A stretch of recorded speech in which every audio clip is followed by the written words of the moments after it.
Many happy returns of the day. ఏంటా ఇది? ఏదో డిస్కవరీ ఛానల్ చూసినట్టు వెళ్ళి పనులు చూసుకోండి. సార్ ఏంటి సార్ ఇది? అందరు మిమ్మల్ని చూసి నవ్వుతున్నారు. ఏంటి ఎడవడంతా? ఈ రోజు మధు పుట్టినరోజురా. అయితే అయితే ఈ మాత్రం హడావిడి చేయకపోతే అవతల కాంపిటీషన్ పెరిగిపోతుందిరా. మీ కాంపిటీషన్ ఎవరు సార్? వాడేరా. ఓ ఆ సీన్ గడా. అవునరా.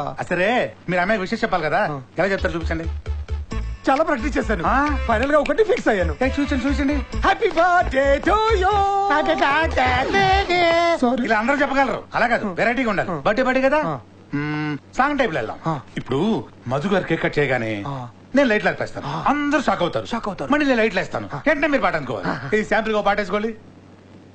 పుట్టినరోజు జయ జయలో చెట్టి పాపాయి, నీకు ఏటేటా ఇలాగే పండగ జరగాలి.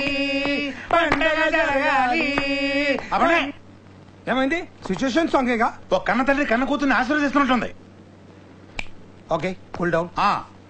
ఒక్క మార కలసిన అందం దుర్గా అలలాగా ఎగిసిన కాలం కంటికెదురుగా కనపడగానే అంతే తడబడి నానే అబ్బా ఈ నానేయడం చాలా బాగుందండి. బాగుందా? Fix dress change.